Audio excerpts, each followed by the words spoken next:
Hello, everyone, and welcome to the world of Liza Pearl. It's my world, and I'm so happy you're here. All right, so tonight we have all my guests are special, but this special guest is a fashion designer, which is really cool for me because I've always wanted to be a fashion designer, and he he is recently featured in Fame Journal. So please check that out. Please welcome Justin Haynes. How are you, Mr. Haynes? How are you, I'm, King? I'm good. Thank you for having me. How are you? I'm doing well, thank you. All right, so um, tell us, this is this how did you get started in the fashion industry? Well, this is a childhood dream, to believe it or not, to be on my own. I actually started, my first job was in retail. One thing I wanted to do was, and I told my parents when I started working, I didn't want to work in any McDonald's, Burger King, Dunkin' Donuts, whatever it was. I wanted to work in my career.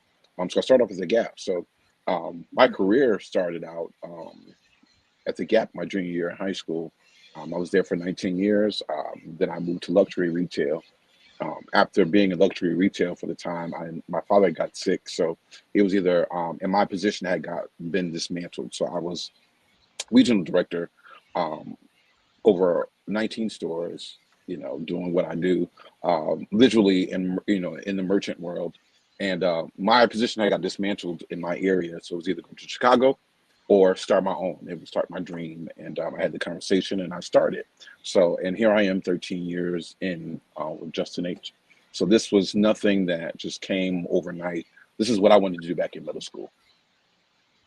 Awesome. And it's funny you say that because I shared a similar dream. I wanted to be a fashion designer at the age of 11, and my inspiration was this show on MTV called House of Style. I don't know if you're familiar with House of Style, Yeah, but that was my that was my aha moment of being a fashion designer. I'm like, I want to do that. So I started my portfolio, and I had a rough start, coming up with my own designs. But after a while, I perfected my own designs, and I've had a portfolio dating back to 1994, okay.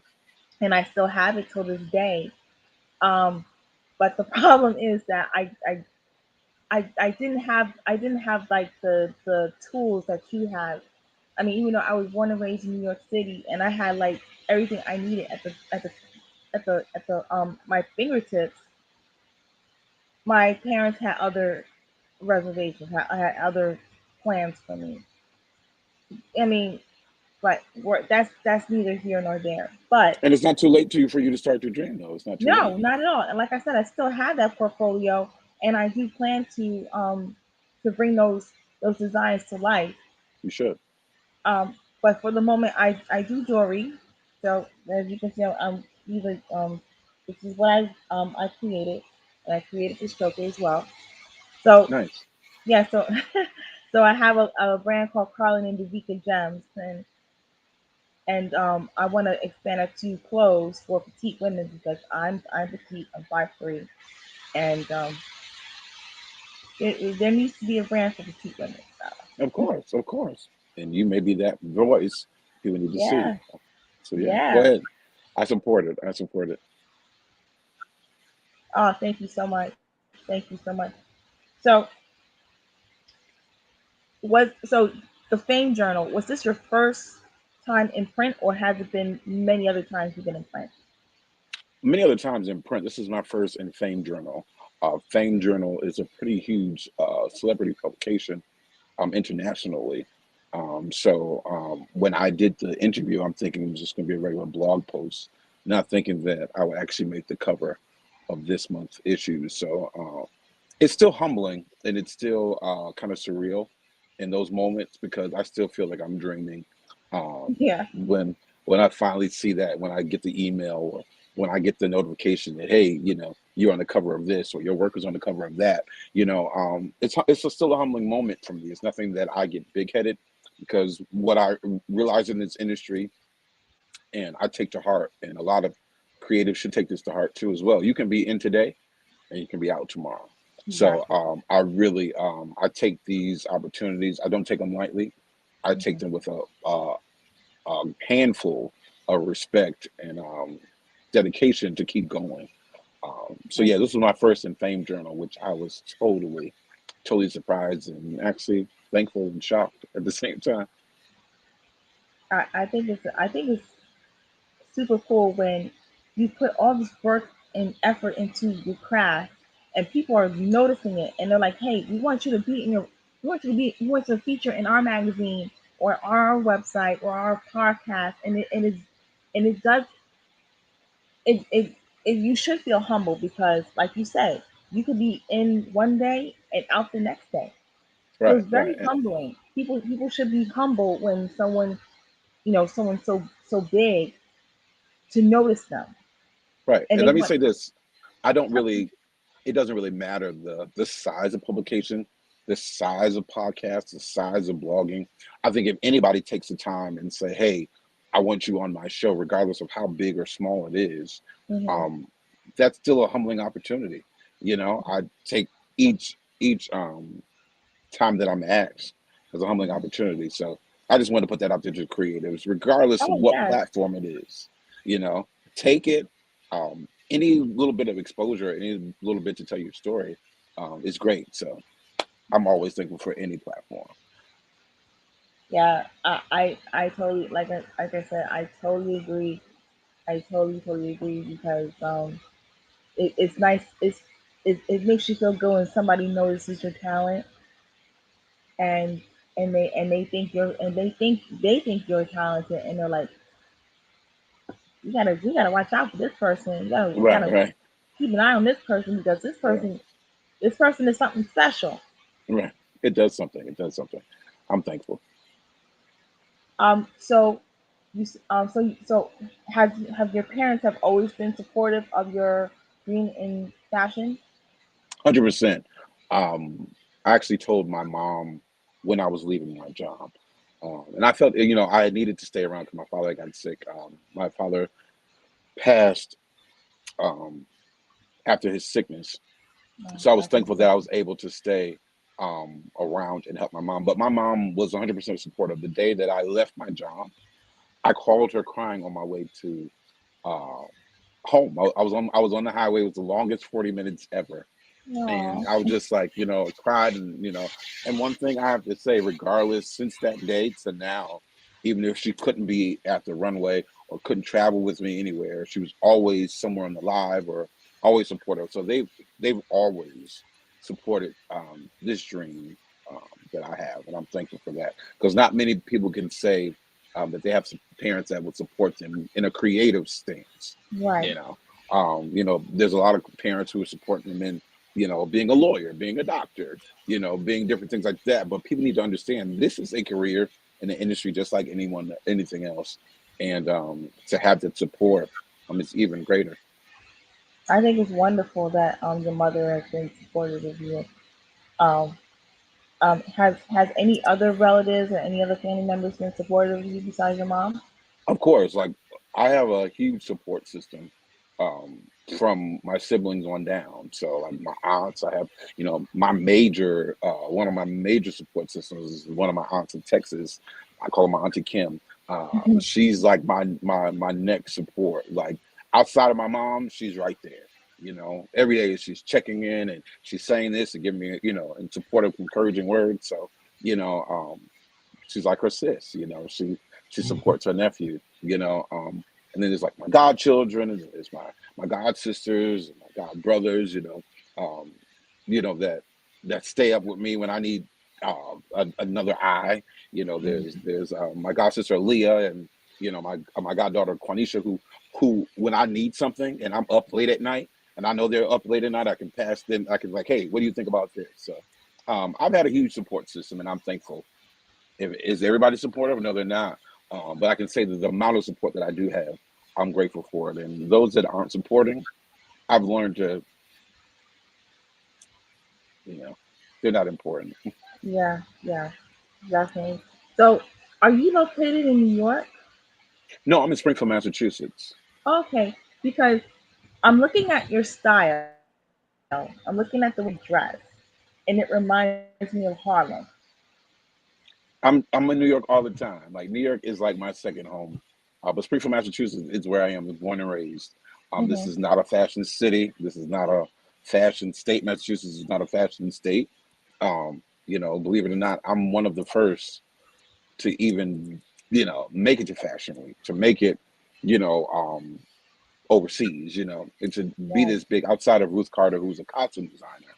right. Um, to be a fashion designer in this town to many at first is excellent. So, um, yeah, no, I'm not from New York. Everybody thinks I am though.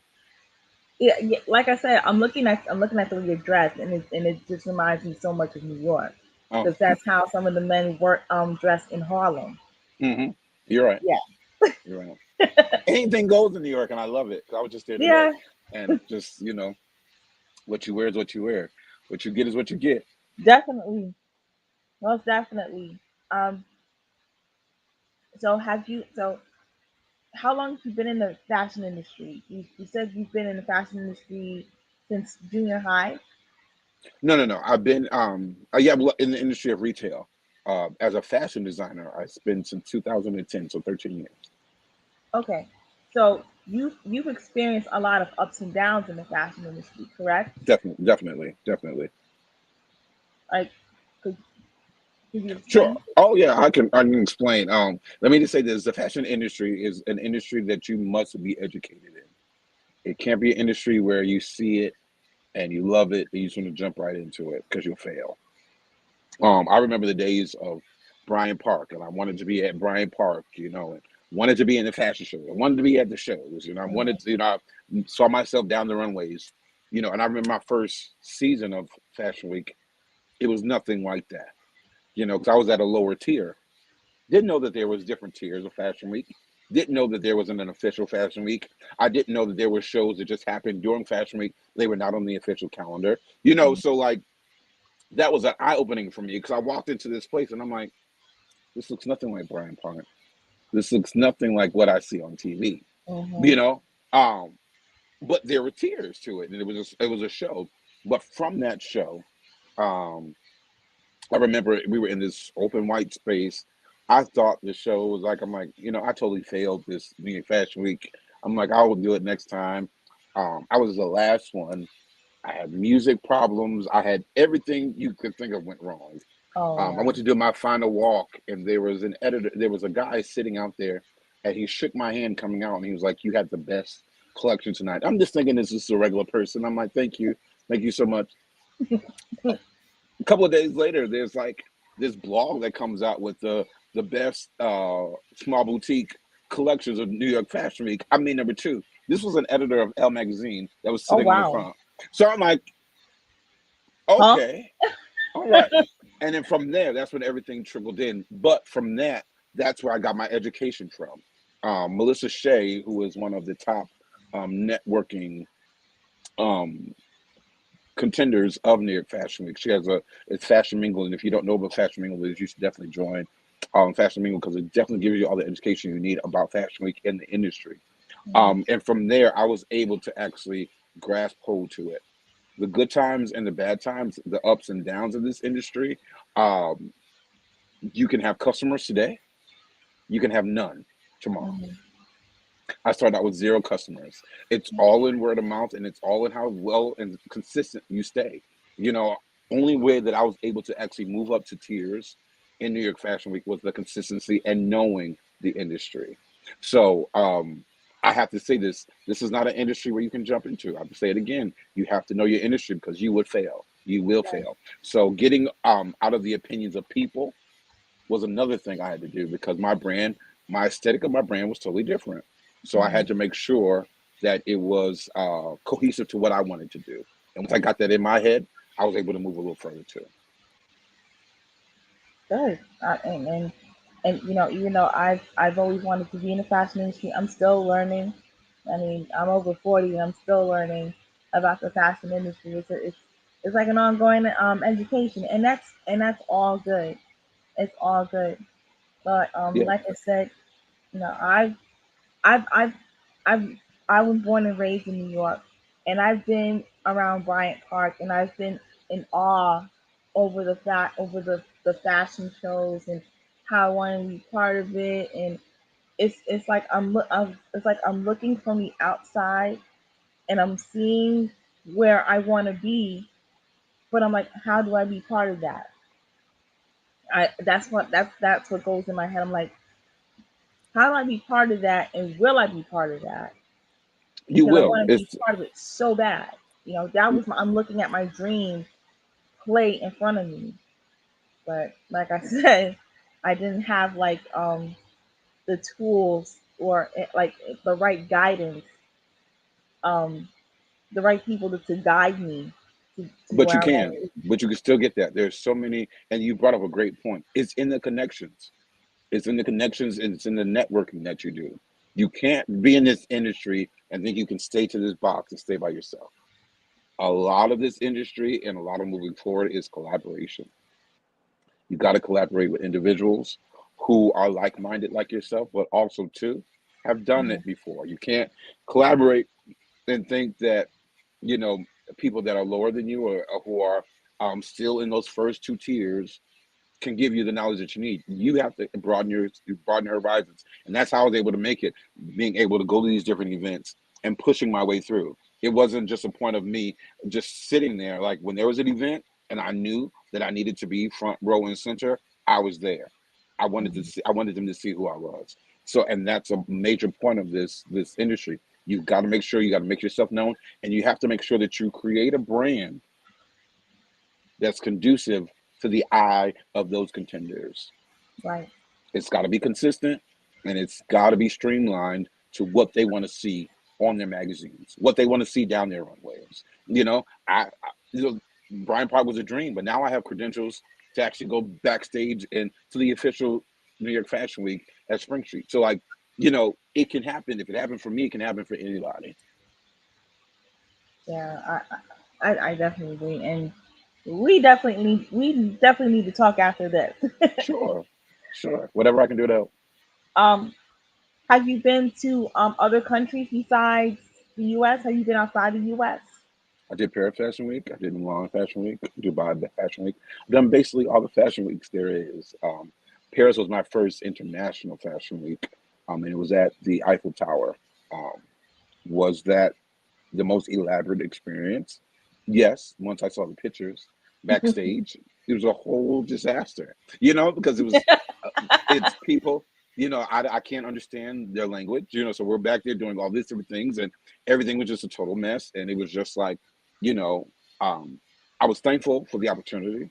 I was thankful that that was my first, you know, um, walk as an international designer. So that was Mhm. excellent. That was huge for me.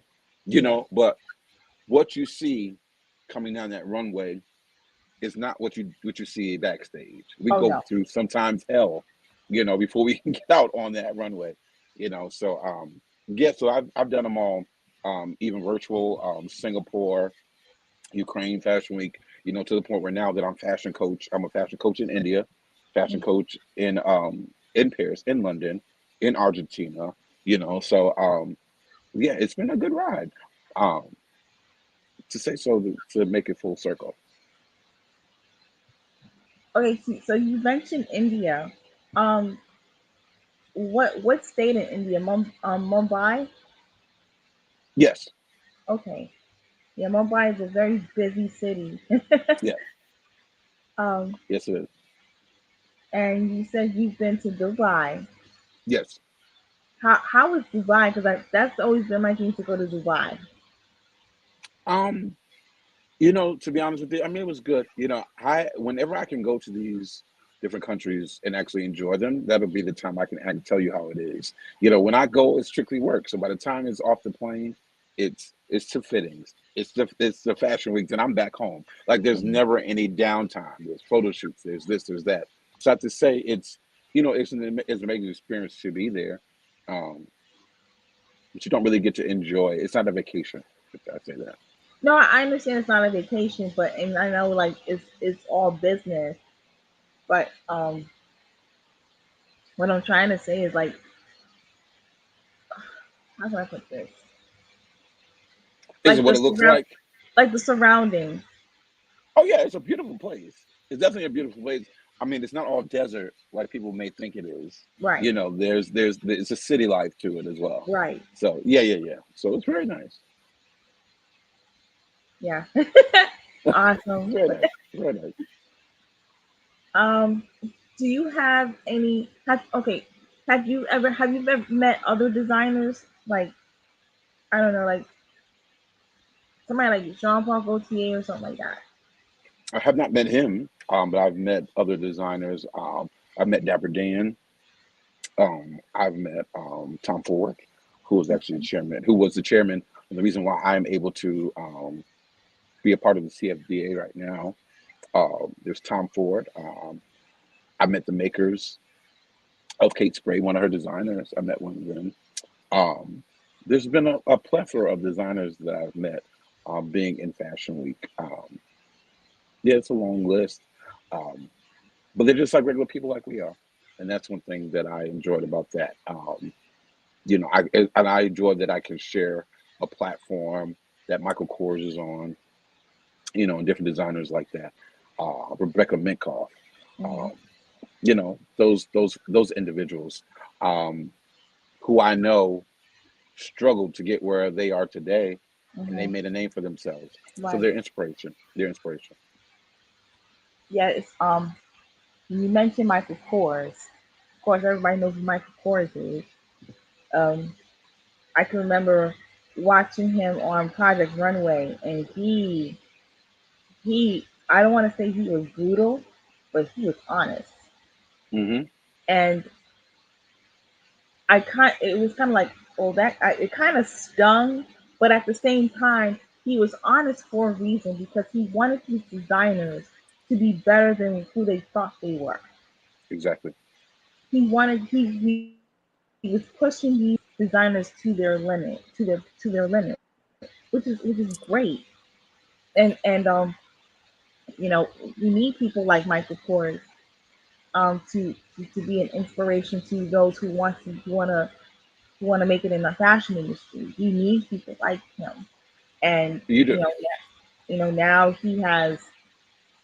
And in fact, when I was working at Macy's, I used to I used to work in the stock room selling Michael Kors bags and these bags, and I would like observe the bag, like what's the material he used and how the bag was constructed and what function um each part of the bag had. Hmm. I would do that, and I'm like, okay, and I would come up with my own ideas Right. Well, that's the to thing. come That's up, the key. That's the key to examine and to educate yourself, but not to emulate it. right, You know, you have to be able to get inspiration. There's a difference between getting inspiration, and is doing the same thing and mocking someone. You know, right, the inspiration should spark something in your own creativity for you to make something else, not the same exact thing. You know, and exactly, that's a big thing in the fashion industry now. Everybody wants to do what everybody else is doing, and you have to understand. You know, even if someone grabs and start putting patches on, which they have, putting patches on suits and stuff, tailored suits, I'm not gonna get upset about it. I just know that no one can do it like I can do it. Just like your brand, nobody can do it like you can do it. But I'm hoping that there's some inspiration out of it that will create them to do their own thing. And that's what I want to create and say to the creatives out there. You know, it's okay to be inspired. It's not okay to take someone else's vision. right. I think it's yeah, and you made a very good point because this is this person's vision. It's like you're stealing that person's child. That's how I Exactly. see it. Yeah. Like you're Yeah. taking my child and and and claiming it as your own when we both know that was my child first. Right, exactly.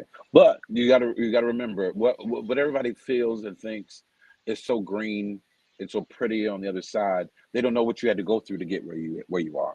So Exactly. it's those fine lines where yeah, you may want to do it for the quick dollar, but will you last in it?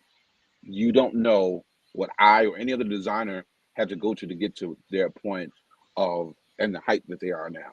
So like if you want to walk in my shoes, if you want to deal with the times where I was broke, You want to deal with the times where I didn't have a car. If you want to Mhm. deal with those times where I had zero to my name, sure, go for it. But nobody wants to go through that. Nobody wants to go through the trenches and work for what it is. You've got to work for it. There has to be something for you to look back on. You Mhm. cannot be a star overnight. And I real had to realize that the hard way because I thought it would come overnight, and Mhm. it's not. It takes work, it takes dedication, and it takes consistency. And I totally agree. And as a little girl, I knew that there was going to be some work put into this. Hmm. I even as a little girl, and I was going to do the work. But unfortunately, like I said, I didn't have. I had zero support. Hmm. My parents thought that, oh, this is your child. This is just something you want to do now, and you will change your mind. But it hasn't. 30 plus years later, I still have that dream. And looking back on it, I wish they would have fostered that dream, and that way I be where I'd be better off than where I am now. But you have to But look. But you have to look at it. You have to look at it like this too. It wasn't your time then. Your time can be right now. that's true. So don't look back on that. Just look at that as stepping stones. It may be your time now to birth what it is. Maybe the world wasn't ready for you back then. They may be ready for you right now.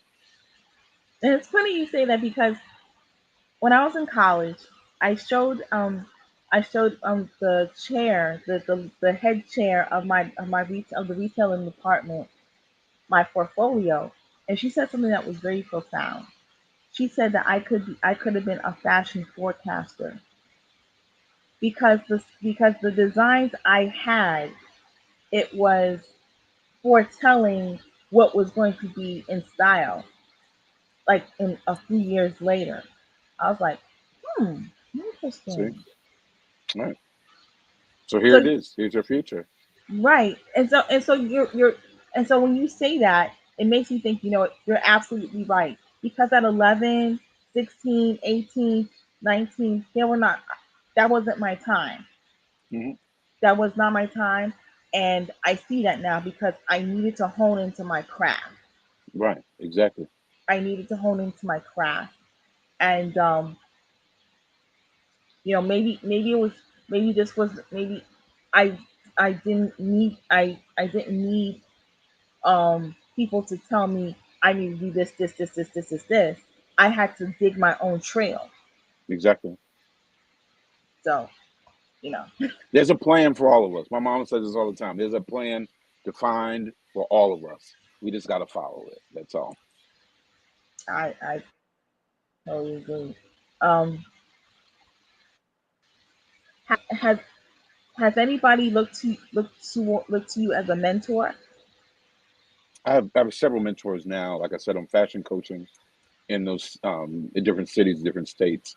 I don't have any mentors in this city of Springfield. I have tons, and I have a couple in New York and abroad. Hmm. But I'm happy that I'm able to help somebody now. There was a time when I didn't think I had anybody, and I did. The one that taught me how to sew was Miss Jessie Daniels. She sent me in her basement for 6 months and taught me everything she knew. So that's why I can do what I can do.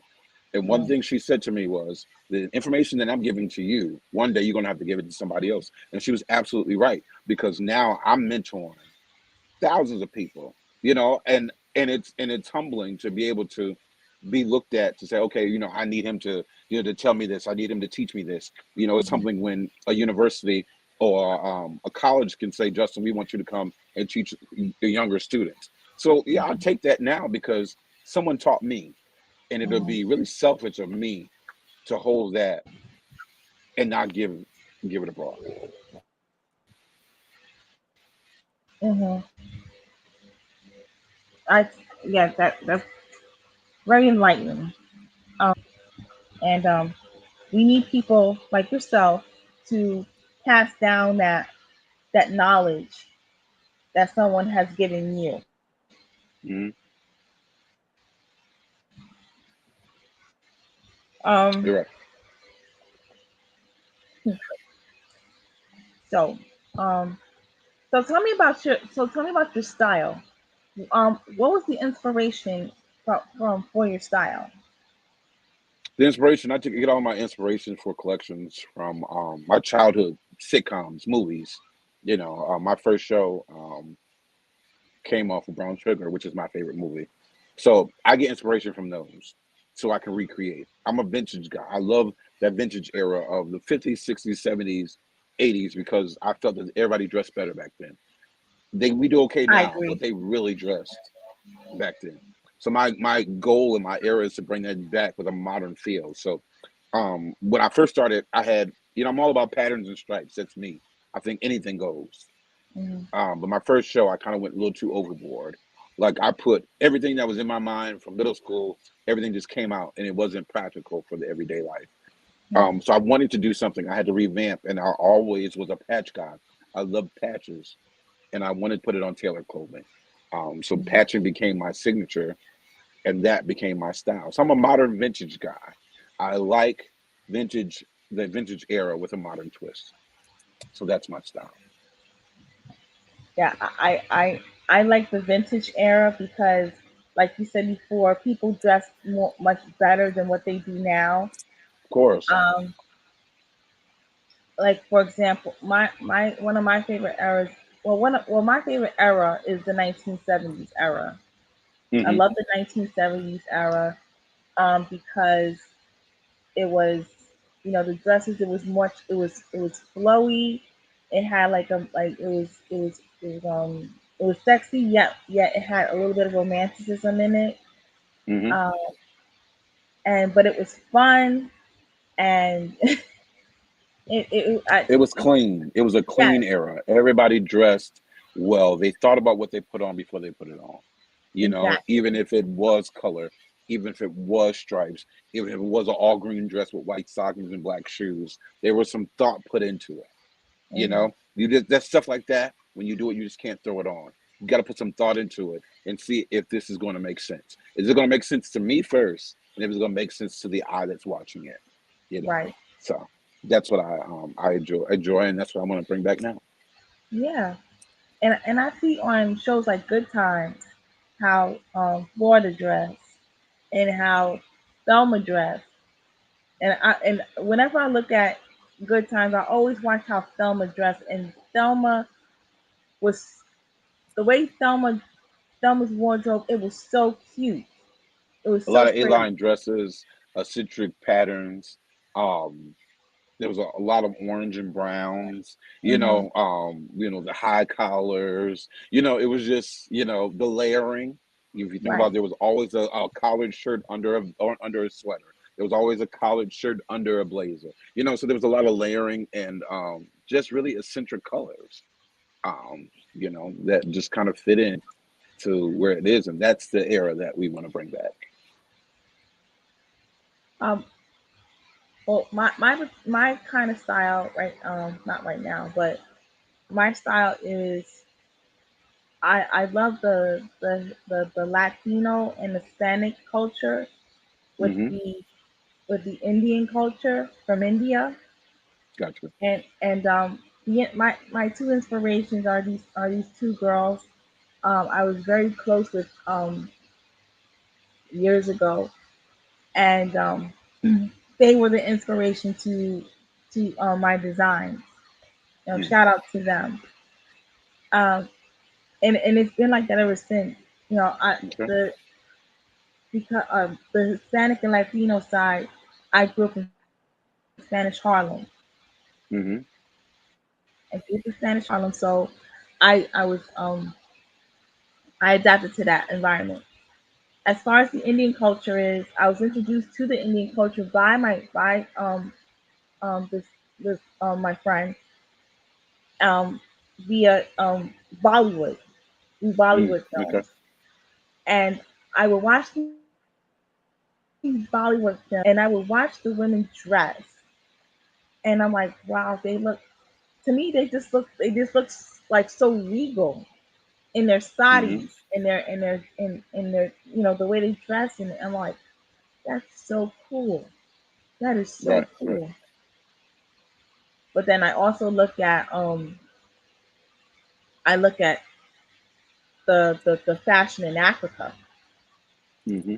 the especially in Nigeria, very it's it's it's very it's not subdued, but it's very in your face and it's very colorful and because their bodies are so because the reason why and because they're so full figured, that's Hmm. a plus as well. Right, And I right. and I love it. So I'm like, how could I incorporate all that? But I haven't thought about it, but it'll come to me. It sure will. It sure will.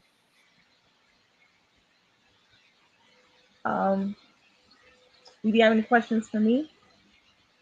No, I'll just be glad, when your collection comes out. Can't wait to see it. Oh, most definitely. Like I said, it'll be Carlin and Davika Jones. No, not Carlin and Davika Jones, but it'll be Carlin and Davika. And Okay. the reason why it's called Carlin, the brand is called Carlin and Davika is because Carlin means little warrior and Davika means little goddess. So Okay. so because little, I wanted to be for petite women because because so I've always seen I've always seen the average size women or the tall models on the runway, and I never see any women my size. So I'm like, But then I heard, oh, Veronica Webb was petite. She was short too. The culture is definitely changing. When it comes to models, especially on the runway and in this industry, dreadheads are appreciated now. Tattoos are appreciated. Piercings Absolutely. are appreciated. Hmm. So it's not you don't have to be size zero anymore. You know, all sizes go, all colors go, all races go. Yeah. So yeah, it's not that industry anymore. It's all about what looks good for the eye today. Right. So yeah, there is no more size zeros anymore or a certain height to model. Please, I think it depends on the creator and because for me, it does. I w- I would want I would want my models to be petite, but at the same time, if you're like 200, 300 pounds, I don't care. Right, right. You got to And be if for every. You got to be for everybody. right, and if you have tattoos and piercings, I don't care. And if you have like if your skin is like light and dark, like the light patches, so and even if you are transgender, Hmm. don't care. If you can Okay, rock that runway, that's all I care about. and that's what's going to make you different from everyone else. Um, so that's good. Can't wait to see it. Yeah, I mean, I'm like I welcome transgender women Hmm. who wanna be models. I mean, I know there's this one transgender woman. Her name is Isis, and she worked her butt off to be a model. In fact, Hmm. the first time I saw her, she was on America's Next Top Model, and she was a Hmm. background model for the other for the for the models that were in competition, and she worked at it. She worked at it, and she eventually she got a she became a woman, and I don't know if she's still modeling. I hope she still is because that's always been her dream. But yeah, me, if the person is petite and she's a transgender woman, I welcome that. It's great. I welcome that. It's great.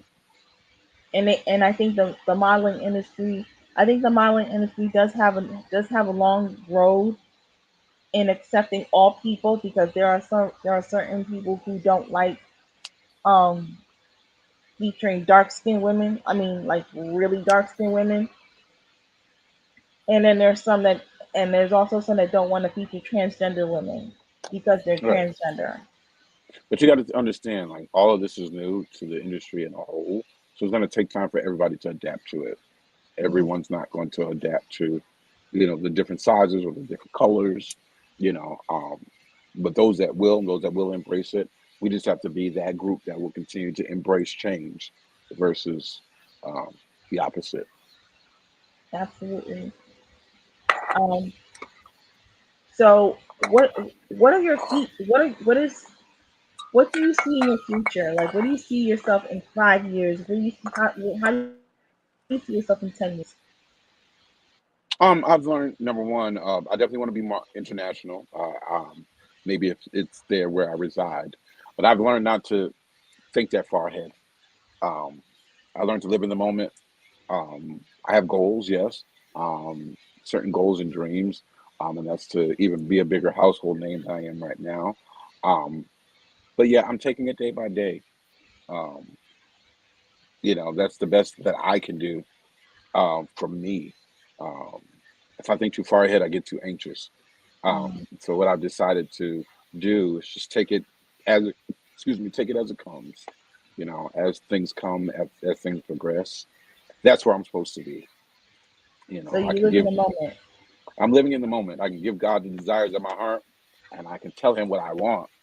But I know He knows what's best for me and my brand.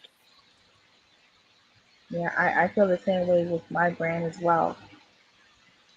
Um, whatever the Lord gives me, I write it down. I sketch it in my book and put it away. And if, what I leave it in the Lord's hands. Yes, it's my destiny, but and this is what I want to do. This is my passion. But had it not been for the Lord for giving me this passion, I wouldn't have this passion. Right. Well, that's what He wants us to do. We have to delight ourselves in Him so that He can give us what we need. You know, Absolutely. um, so And we I keep Him firmly believe. first. I'm sorry. So we got to keep Him first. If we keep Him first, Absolutely. Absolutely. can't go wrong. Absolutely. Um, and see, God gave you this gift of creativity, and He has given me this gift of creativity as well. And He wants us to hone into these gifts and and show the world these gifts, and not put them to waste. Right. And it does say that in the Bible, like he gives us these gifts so that we can express it to the world, so we can show the world, like Hmm. this is what the Lord has given me, and now I'm giving it to you. Hmm. So I firmly believe that. Yeah. Um, and I do this with my jewelry. I do this with my writing because I also write books. Okay. And yeah, um, and I just it's just I'm a firm believer that the Lord that we should ex- put these gifts out into the world the Lord has given us. Because the And Lord has always give it blessed me. back to Him. That's it. You always got to give Him the credit. He wants the credit. He wants the credit so that He can bless us even more. Okay, so we're coming to the end. Do you have any parting words for our visitors? I just want to thank you for having me. It was definitely an honor to be here. I just want to tell anybody out there, if you're seeking a dream, if you have a dream, if you're seeking to be an entrepreneur, creative, whatever it is, once you start it, finish it all the way through. Don't start anything, and because you're not getting the results that you want right now, don't jump to something else. Remain consistent in your craft, and things will progress for you. Wonderful, wonderful words. All right, everyone. That concludes the world of Oz of Pearl. I would like to thank my wonderful visitor, Justin Haynes. And again, congratulations on being featured in Fame Journal. Thank you. Keep up the good work and keep shining, King. This is the world of Oz of Pearl. It's my world. And thank you for stopping by. No Good problem. Thank you night. for having me. Bye bye.